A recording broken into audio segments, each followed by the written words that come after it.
Look, it's okay. We've all been there. You've picked a spot to call home, eradicated previous squatters, and settled nicely into a life of paying mortgages and making ends meet. But uh-oh, you forgot to buy an off-brand ring camera to make sure zombies aren't trying to jimmy your locks. Surely you will die soon if you don't fix this. So, hi fella. You know who I am. I'm everyone's uncle, Mattsi. And today I'm going to teach you how to quickly reinforce your base in Project Zomboid. I want to give a huge thank you to PingPlayers for sponsoring the channel.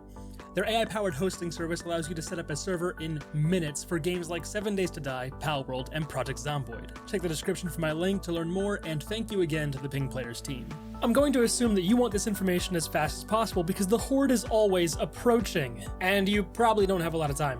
First and foremost, you're going to need tools and materials depending on what level of protection you want or have access to. The most basic forms of defending a base are obviously wood planks, and then you have metal bars, metal sheets, sky bases, skyblock, and waterfront resorts. If you need defenses quickly, your best bet is planks, but when I say quick, I'm lying to you. And when I say best, I'm lying to you. But we gotta cover it, it's kind of the most iconic base defense in the game, if you ask me anyway. And I would never lie to you. You'll need a saw for large branches and logs, or just a sharp knife, or meat cleaver and carving level 2 for large branches. The large branches give you 1 plank, and the logs give 3. I should not have to tell you how to get logs, but you'd be forgiven for not knowing how to find large branches. It's foraging. The answer is foraging, and I'm not forgiving you for not knowing that. Once you've gathered 8 large branches or 3 logs per window, convert them into planks. Ideally next to said window you want to board up. 4 on the outside and 4 on the inside. You also need a hammer and 1 nail each. Apparently, I thought it was 2 nails, but no, 1 per plank, so 8 nails per window. The hit points of these barricades are based on my own in-game testing, so take it with a grain of salt or sugar. However you like your coffee. At level 0 or 1 carpentry, 1 plank I can't say plank apparently. At level 0 or 1 carpentry, 1 plank grants you 1000 HP added to your window or door. At level 10, the planks grant 1500 HP per plank, so 8 planks per window, level 1, minimum 8000 HP these zombies gotta get through. Those numbers mean nothing to me. I don't know how long it takes to get through 1000 HP, so give me a second. Okay, I ran the numbers. You guys, planks are fine. You're gonna be good for a while. Here. It took a single zombie 16 minutes to break 1 plank with zombie strength being weak, and 7 minutes with zombie strength at normal. Now that is 1 zombie, but you're not bringing a whole party back to your base. You're smarter than that, right? All that to say, you'll be alright, I promise. Just go do something about that banging. I think someone's at the door. For the most part, you should aim to cover up windows and unused doors. A 2-story building is ideal as you can knock out 1 of the floor tiles near the stairs and just use sheet ropes to abscond and come back. I couldn't think of an equally snooty word. Anyway, one last thing to note before we move on, and I don't like this change very much. Barricades are now in the build menu. You can't just right-click on a window or a door and select barricade. Why? It's silly, but oh well. Maybe they'll revert it. Maybe we'll get Stockholmed into liking it. Moving on to steel, you have 2 options, bars or sheets. Both require welding? Both require welding level 3, a welding torch, and welding rods. And obviously the bars or the sheets. Duh.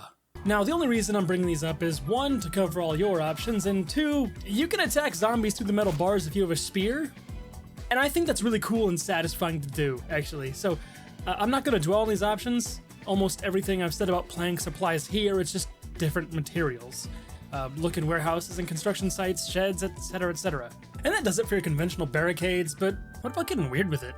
If you're okay with exploiting bugs, this section has something for you. Maybe. You've probably noticed that pre-built walls are never targeted by zombies. If you've ever tried to build a base from scratch, you're familiar with the struggle. Well, how attached to the aesthetics of your base are you? It's not the prettiest junkyard, but it's yours. If you wanted, you could use large appliances like ovens, bookshelves, and couches as makeshift barricades, although they're no stronger than planks really, probably even less so. Out of all my testing, cars have been the most secure barricades. I am not sure how or why. This vexes me. Of course, crawlers can still get under the car, so you can't just build 4 walls of vehicles and camp there forever. If you really wanted to, you could, but anyways, I have yet to see 200 zombies make their way through my cars. Do with that information what you will. If you're lucky enough to have plenty of cars to cover all your windows, this is genuinely the best method I've seen so far. But we can take this just a little further with a second floor. Arrange 3 cars in a box around your second story window of choice and attach an escape rope to the second window. Go to the staircase and remove the second tile or tiles from the floor. Now you can safely perform your activities in your base without worrying about zombies getting any ideas.